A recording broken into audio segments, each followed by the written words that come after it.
दानिश कुरैशी जी, इस देश में तो इफ्तार पार्टियां देने का कल्चर है, हज सब्सिडी देने का कल्चर है, बहुत सारा और कल्चर इतने सालों से रहा है।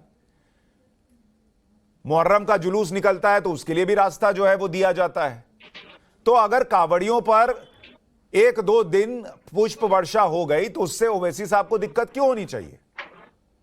देखिए, मैं आपको बताऊं, दरअसल बात यह है कि ब्यूरोक्रेसी को जो है इससे दूर रहने की जरूरत है, क्योंकि हमारा देश सेक्युलर है और इन चीजों से परहेज करने के राजनीतिक पार्टियों के प्रोग्राम, अगर आप इफ्तार पार्टी की बात करते हैं, मुहर्रम की बात करते हैं या कावड़ यात्रा की बात करते हैं, तो राजनीतिक पार्टियां अपने अपने तरीके से हिस्सा लेती ही हैं। सभी पार्टियां लेती हैं, कोई बाकी नहीं है उसमें। अपने अपने तरीके से सेवा चाकरी जो भी उन्हें करना होता है हर मजहब के में वो करती हैं।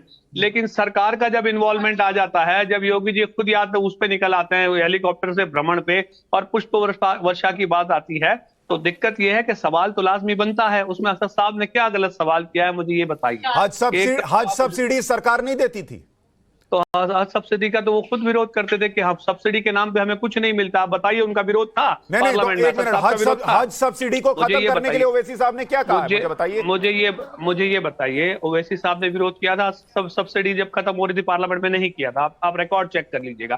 तो मैं वही कह रहा हूँ कि हज सब्सिडी के नाम पे जो कुछ भी हो रहा था सारा देश जानता था। लेकिन मैं वही कह रहा हूँ आपको कि फिर भी अगर इतना सब कुछ होता तो वो विरोध करते पार्लियामेंट में। देख लीजिए, नहीं है उनका विरोध। बताइए अगर रिकॉर्ड पे विरोध है नहीं तो रिकॉर्ड पे तो उनका कावड़ियों को लेकर भी विरोध नहीं है। विरोध तो उनका ट्विटर पर है, विरोध तो उनका कैमरे के माइक पर है। अंदर खड़े होकर थोड़ी कावड़ियों का विरोध कर रहे हैं। तो फिर आप पार्लियामेंट लेकिन सर दानिश कुरैशी वो क्या कह रहे हैं कि नमाज से दिक्कत है और कावड़ियों से दिक्कत नहीं है। कहां नमाज से सड़क छेक छेक के नमाज पढ़ी नहीं जा रही है इस सालों से इस देश के अंदर? बहस बुला लीजिए। मैं कह रहा हूं जो ओवैसी साहब ने पार्लियामेंट के बाहर कहा है वो अंदर भी कहने की हिम्मत रखते हैं। अरे तो हिम्मत रखते हैं तो कहें।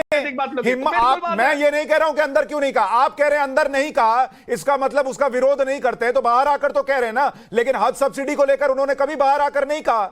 उन्होंने कभी नहीं कहा कि सड़क पर नमाज नहीं पढ़नी चाहिए, लोगों के ट्रैफिक में दिक्कत आती है। नहीं, मैं सुशांत, मुझे ये बताइए उनका विरोध बताइए जहां आपसे। और मैं ये पूछ रहा हूं कि भाई जिस देश के अंदर इतनी इफ्तार पार्टियां सालों से दी जाती रही, जिस देश में हज सब्सिडी दी जाती रही, उससे कोई दिक्कत नहीं। और एक पूरे साल तो सावन का महीना नहीं होता सर, पूरे साल कावड़ यात्रा नहीं चलती। 2 दिन अगर पुष्प वर्षा हो गई तो दिक्कत हो गई।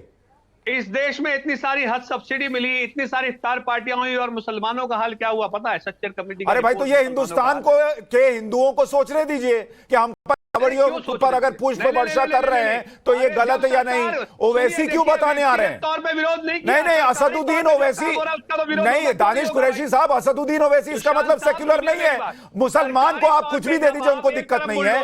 हिंदू के लिए पुष्प वर्षा दीजिए, उनको दिक्कत होती है। एक तरफ आप बुलडोजर चलाएंगे, दूसरी तरफ नहीं। किसके घर पर बुलडोजर चला है? सुप्रीम कोर्ट ने कहा कि बुलडोजर जो है नहीं रोक सकते, अवैध निर्माण पर चलेगा। हिंदू के घर पे भी चल रहा है, मुसलमान के घर पर भी चल रहा है। ओवैसी को सिर्फ मुसलमान दिखता है तो क्या करें? वो तो सारी नीतियां तो दिखाई पड़ती हैं सुशांत। नहीं दानिश भाई, आप कम से कम असदुद्दीन ओवैसी को डिफेंड करने के नाम पर गलत बात मत बोलिए, क्योंकि वो तो फैक्ट बिना बोले चले जाते हैं। आपसे फैक्ट पर बात होगी।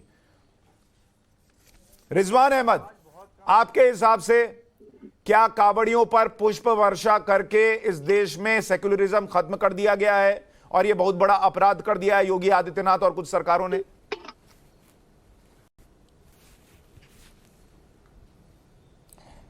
जी शुक्रिया। जय हिंद, वंदे मातरम। मैंने इस मारे उंगली उठाई सुशांत भाई, एक तरफ आपसे प्यार बहुत करता हूं और दूसरी तरफ शायद दानिश ये वही आदमी है जिसने भोलेनाथ पर बहुत ही 2 बार गंदे ट्वीट किए थे और ये जेल गया था।